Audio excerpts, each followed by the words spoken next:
Okie dokie. So for the next adventure, me and 5 other bike riders are going to be taking our fat bikes out, and we're going to be riding about 35 miles across pretty much entirely ice bridges and ice shelves that run along the Susitna and the Yentna River to an isolated lodge ran by a wonderful couple named Debbie and Craig who rent out cabins scattered around their home that they have built over the years to hunters and to fat bikers and to snow machiners and just anybody who really wants to get away. And by get away, I mean like get away, because that's way out there and it's hard to get there. One of our riders fell through. He got 5 feet deep into open water. And that's the water you don't want to get into. The overflow is fine, but the open water, you don't want to get into that. He was very fortunate for 2 reasons. Number one, the ice shelf was close to the shore, and he touched bedrock. 5 feet below, there was bedrock, so it's not as if it was shallow, but he was fortunate to touch bedrock. This is a spookier ride than normal, and my recommendation is do not do it unless it's frequented by snow machiners. Hold on, Evie. Hold on. I gotta do something. Okay. No. It's frequented by snow machiners. We saw about 40 out there. So, if you are in a bad situation, there are snow machiners out there. You know that the trail's good. It's been used. Again, frequented. Go with other people, if I haven't already said that already. People that have done it before. And do not go unless you're confident they know how to do the thing. And bring your safety equipment. I put bags around my boot liners because we were trudging through a lot of water. Yeah, take it very seriously. If you see open water, only travel the trail that has been traveled. And honestly, we saw open water quite a bit, left and right side. Sometimes both. Sometimes right there. So only travel what's been traveled. Stay away from the dark holes. Okay, so here's the map for reference. We drive all the way down south from Anchorage up to Willow. Go to the Deshka Landing boat launch, which is here. And from there, we ride pretty much all the way down the Susitna River. Again, ice bridges, ice shelves, sketchy spots, to the connection in which the Yentna River intersects with the Susitna. This is the Yentna here. And then we get to somewhere out here is a lodge. God knows. Somewhere out here is a lodge, and that's where we're going to be staying. This river was frozen much better than that river. Okay, so I am getting ready the night before, and one of the things that you want to do when going out, I guess, in the middle of winter is to plan for overflow. And what you can see here is this is my general winter riding boot. It's not pretty, but it's very warm. I think this goes down to -30, and I've tested it, and my toes usually don't get cold, so it's pretty nice. But one of the things you'll want to do is when planning for overflow, the boot itself, this is 45 North Wolfgar. The boot itself is waterproof. However, not entirely. There are spots, I'm glad I looked at this because it's not looking pretty. Spots that water can leak in if you get a serious dunk in the water. And this is one of them. And you really don't want to be caught out there with wet feet. So what you can do is take the liner out, and most people use turkey bags, or so I'm told. I don't have any turkey bags because we haven't made turkey, but you're gonna put the liner in a trash bag, and this is the first time I've done it, so it's probably not gonna be pretty. Put the liner in a trash bag, and then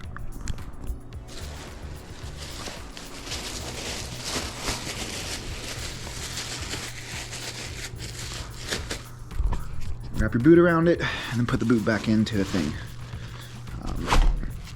So that's going to protect you for like, you know, well, I hope it's going to protect me. It got kind of warm last night. And again, this isn't pretty, but it is, you know, something that I've been recommended to do. But for a serious dunk, I think your pants will be okay, but you know, your toes with all that circulation that's not quite as good as maybe, you know, your other limbs, that should protect you from a frozen boot for the most part, or from a serious dunk. So it's got to do that with the other boot, and then put the boots in the car, and I think I'll be ready. Okay, so I'm gonna talk about my bike setup real quick. My bike setup is obviously the most important part of any trip that you're gonna take out in the backcountry. So yeah, there's a lot of things you want to think about whenever you're going out there.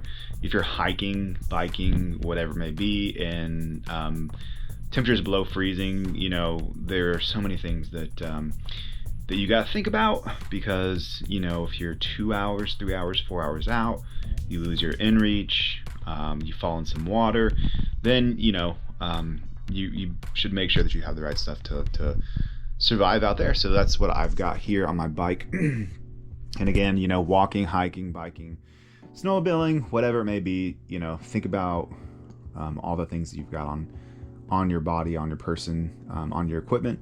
Otherwise, you know, you could get caught in a situation that you don't really want to be in. So for this one, I actually bought a Garmin inReach. It's upstairs, so I'm not gonna get it right now, but the inReach has satellite communication, and that's important for whenever your phone does not have signal.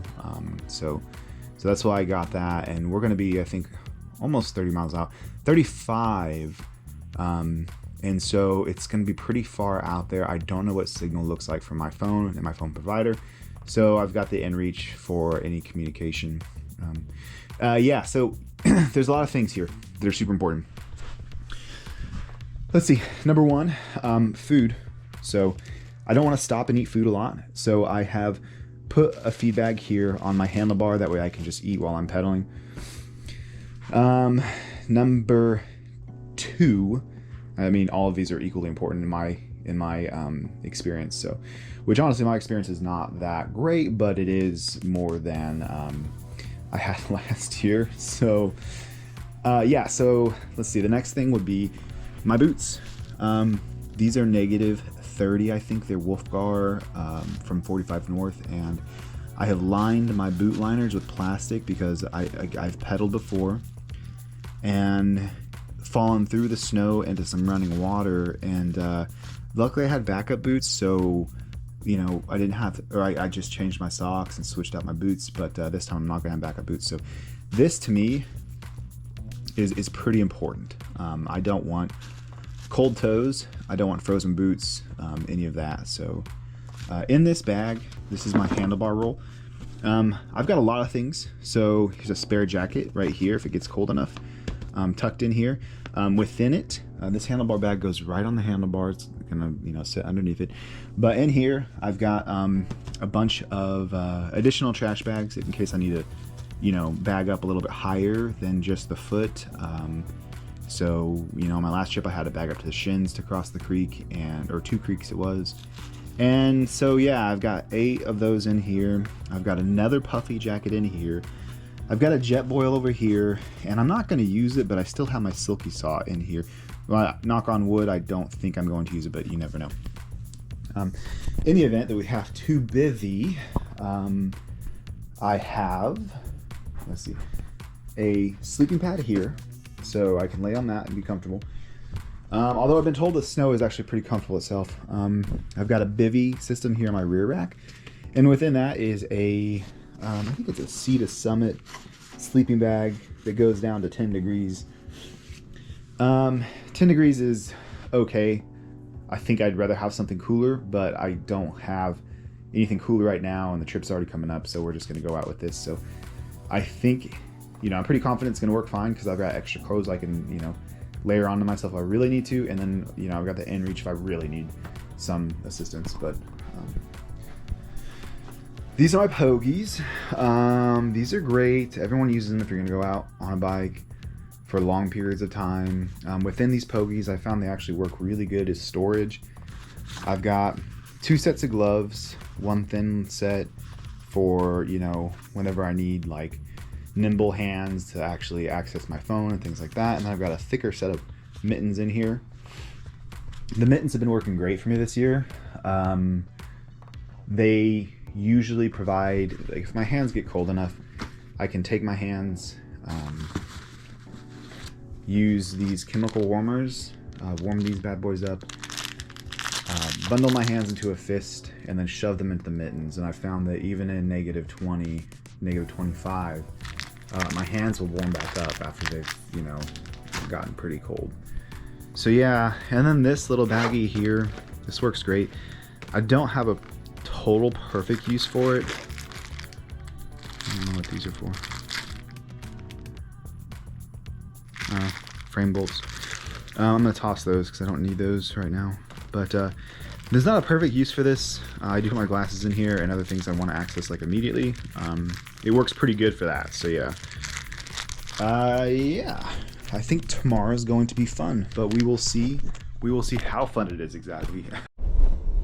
Okay, I am about 9 minutes out from the trailhead, and there was a person who made it out to the trailhead about an hour before us. They turned on their GPS tracker and they started riding out. The rest of the group's going to get there in like 10 minutes, but she started riding out about an hour before us, and then within 30 minutes she had turned around and then texted us. We all saw it on her GPS tracker that she had turned around, but then she texted all of us when she got back to her car that there was tons of water overflow not far off the trailhead, and she wanted to just kind of wait until we got there to see what happens. Update from the lodge guy, the guy who owns the lodge we're biking out to. He claims that snow machiners have been packing it over the night, and that overflow, which she saw, is the worst of it, so we should be good to go once we get through that. Oh, Alaskans are crazy, but sounds like the majority of the group's going to keep trying. See what happens when we get to the trailhead and when everybody arrives. Yeah, I am excited to see how this trip goes. Okay, we're at the trail. Everyone's set up. Got a bunch of bikes out here. Just waiting for everybody to get it ready and start rolling. Overflow is not too bad. Front wheel went in quite a bit back there, but not my feet, which is the good thing. Overall, trail's great. Pretty stoked about it. I think we'll make it to the lodge, which is good.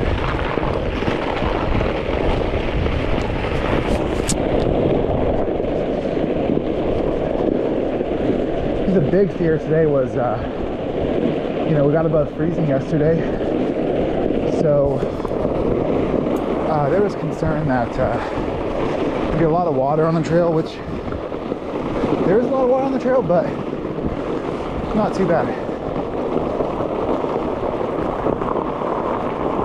I got, let's see, a total of 1,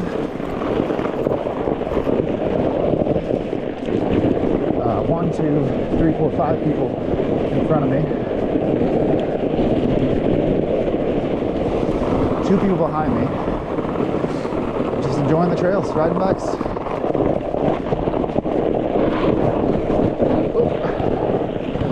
Almost ate shit there.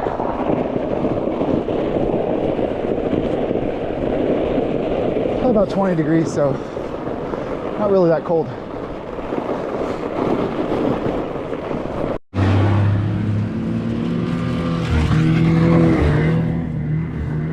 Over here, wide open running water. We have to go through it. And there is our trail. This is so scary looking. Open water, our trail. Water opens back right over there. At least it'll pop out.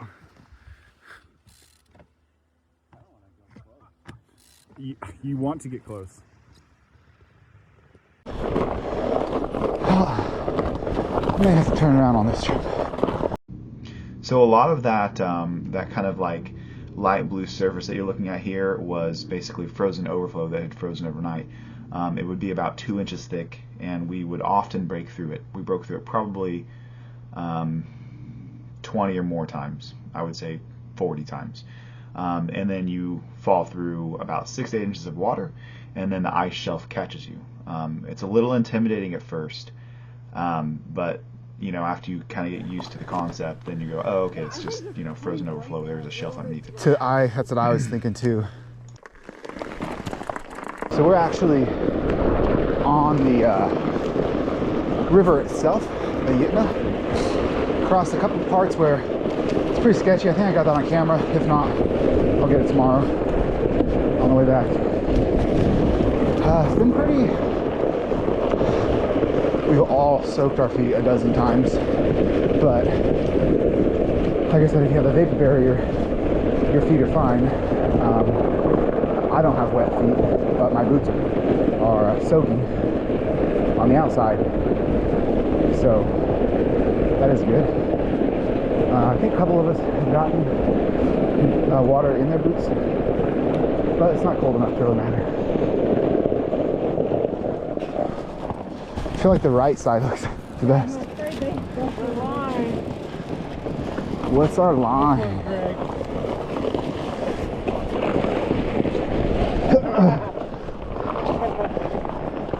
It's pretty solid over here. So much frozen water on my bike wheels, it was messing with the rotation. I'm slow, so you guys want to go first? You're welcome to. I'm fine with this pace, honestly. All in still, huh? That's great. We've all dipped our toes probably a dozen, 2 dozen times in the water. It's no more than probably knee deep in some places, but with a vapor barrier, it really helps. There's so much ice caked on the inside of my wheel, it was messing with everything. Had to stop and knock it off a couple times. It was adding a lot of weight. But all in all, trail's gotten a lot better. I think we're like 15-ish miles in, maybe, I don't know. The first 10 were garbage. Just overflow everywhere, open water. But this is nice, and seen a lot of snow machiners head out past us and not return, which means that the trail must be good ahead. So it's good now. Here, this is the Susitna, but I hear at the Yentna it gets way better. Hopefully. So the first 10 were terrible. Okay, we're on the Yentna officially. Visibility's turned to crap, and the snow is deep, which means it's slow. Got 15 miles to go, but we're all feeling good. We've all caught up with each other. Stopped, ate some food a little bit ago. The hardest thing is to stay like nourished while you're riding. So I gotta have those feed bags kind of sitting on your bike so you can eat it, and water readily available and not frozen.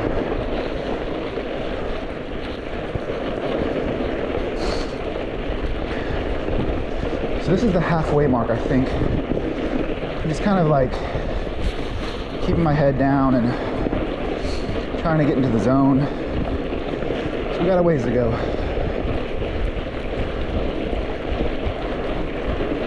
Okay, so snow is fluffy. This will turn into hike-a-bike. Gotta keep a positive attitude though. I think it's good now. You think so? Yeah, it's starting getting a little more solid. Alright, we'll see. Looks like we made it with one last challenge, and that's climbing out of the river upwards into the lodge. It's 5 o'clock. This SOB is steep.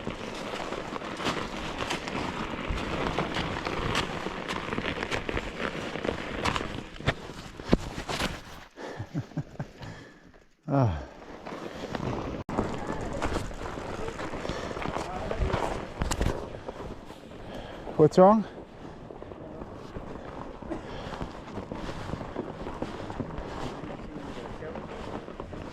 Yeah. Oh, sweet. Yeah, that's him. Speedway guy. Okay. 9. 7.5 hours. Well, let me get my boots on and I'll show you where you're I had some water from you. put your stuff in. Is that cool if we just sit down? And be lodge people for free. Fun. Nice. That's awesome. And so my brothers lives in the States, but the What is the it? three Is of this us, besides shrimp Clark, live in pasta? Palmer. Yeah. We drove down there and we stopped at an all-night Yentna River shrimp. grocery store to pick up some root beer. So we bought 3 root beers. Okay, so we got in at 5:30. It was 7 hours of riding bikes. It was cold, but they had dinner ready for us, and yeah. Let me just do a quick tour real quick, if I can switch my camera. This is the home this young couple lives in. They cook us food, they give us breakfast, they send us away with lunch. All their guests stay over in these lodges. Cabins, barns, lodges. We're staying in a barn tonight. You can see there's snowmobilers that made it out here on the machines. Probably had a much better time than us.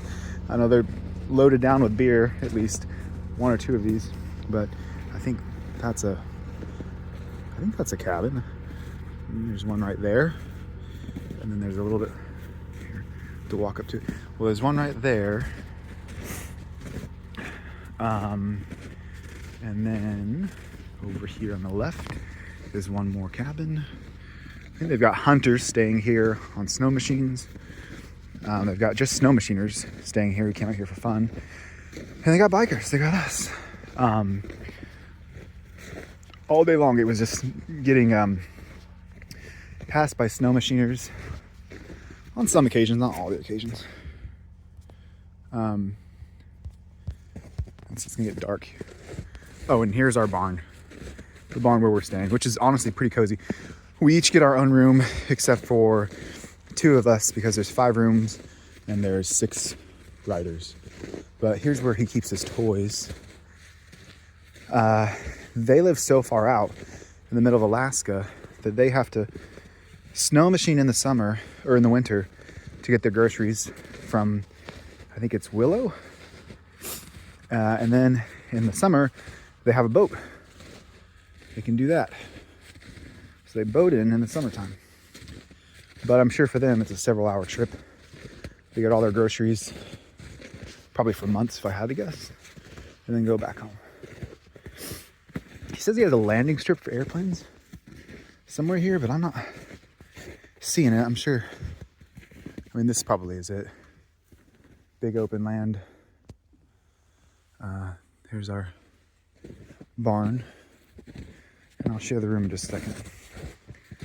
Everyone's bikes are sitting out here. My bike is not, because I like it too much.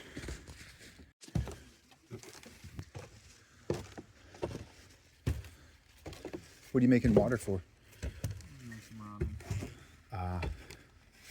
Why not do a dry freeze meal while ramen?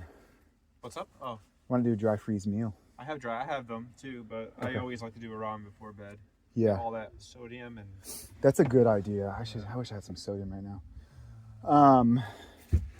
And she also, oh, you're doing it before bed specifically. And so she'll do boiled water for us too, she said. Which I'm gonna make a fries dried meal in the morning. I have a jet boil. Would you want? That's probably just as good. Okay. Maybe I'll make a freeze dried meal before bed, honestly. You don't have extra ramen, do you? I'm gonna say I only have one more. You're sleeping over. Yeah. Maybe, yeah. Yeah, you're good. I'll use my meal. Alright, there's my bike. This is where I'm staying. There's 1, 2, 3, 4, 5 rooms. Yeah. We're all drying our stuff out right there. Okay, so it's 6:39. Everyone got up. I didn't want to get up. Honestly, I wanted to keep sleeping. But, you know, everyone else is up. They're going to get breakfast. And I do not want to go get breakfast. I want to go sleep. But, yeah. So we gotta go. Time to do that whole shenanigan again. Don't know how ready I am, but we'll see. We'll see. Alright. Gotta fill up my 2 waters before I leave and then cook some food. That's my key priority before I get back on the road, is to cook some food, fill up my waters.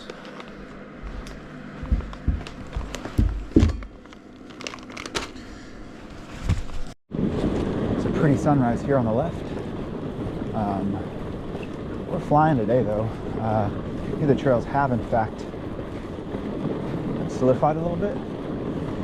So at a place where we were normally pushing yesterday, I think we're pushing like a good chunk of this.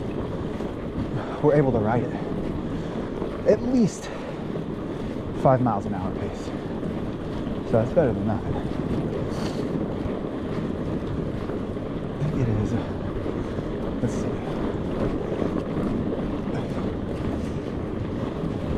Been riding for an hour and 45 minutes. So I think it's 9 o'clock. Well, this day is faster than yesterday.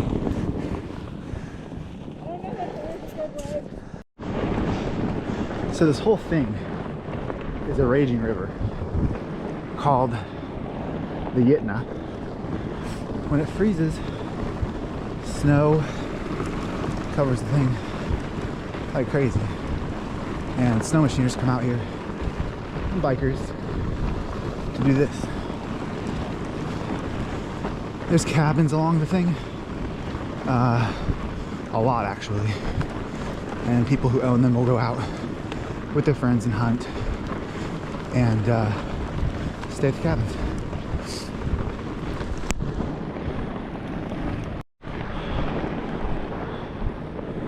Now they got her out, it looks like. I agree with the line. Please be good, line.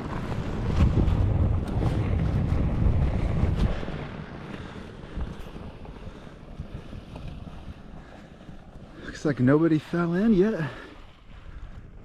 Let's see how I do.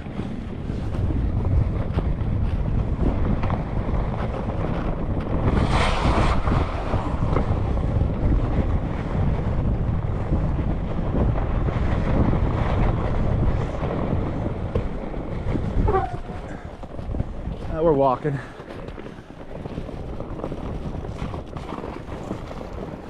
Slogging. Oh, what's that in the water? Oh, that's a post. It's a marker post.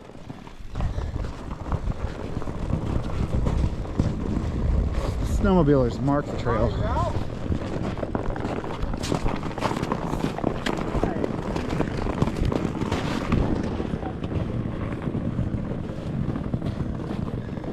Well, she's lighter than us, so. She is. I saw like having Chris lead the way because he's a little bit taller and heavier yesterday. This looks like a fun one.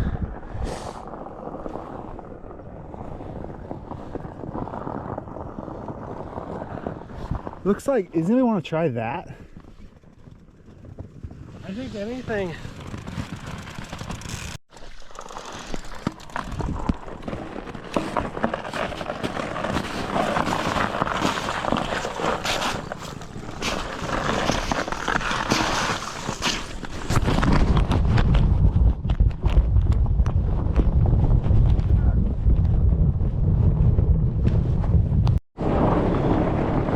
A couple of dog mushers out here on the trail. It's pretty sweet. Lots of people with their kids and snow machines. I know I had to fill. I'm like, good dog.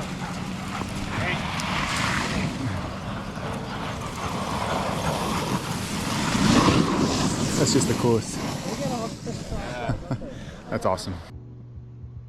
Okay, so after the dogs, I failed to get a conclusion video at the car, which I like to do just to conclude the ride. But so I'll conclude here. That was a great ride, amazing time. I would 100% recommend going out to the Iditarod Trailside Lodge with Craig and Debbie and getting the chance to experience their lodge. That was amazing. Let alone the trails were incredible. You know, there were a lot of overflow, things like that. But again, if you're going to go out in the backcountry, it's just what you have to deal with. So it is what it is. We did have the one incident. I'm happy that they ended up safe. I think everybody else is. And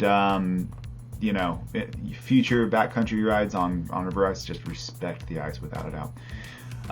So for the next video I'll be making, this is going to be another bike riding video. Eventually, once this one is done and maybe the next one, I'll be moving on to camping videos. Yeah, so this is another bike riding video. Once again, I'll be in the valley riding the Susitna 100, which is a 100-mile bike race on fat bikes. This one varies. From some seasons I've been told it takes 24 hours or more. Other seasons I'm told it takes 10 hours or even 8 hours if it's super duper fast. But we'll see what happens. I could be sleeping in the snow. I could be home within 10 hours. I don't know. But thank you for watching. I really do appreciate it. And looking forward to the next video. Thanks. Well, this is really the worst part of these adventures. You have to unpack all this crap. Gotta readjust my boots, remove the bags, recharge my Garmin, unpack. God knows how much. I think there's like old sandwiches and crap in here.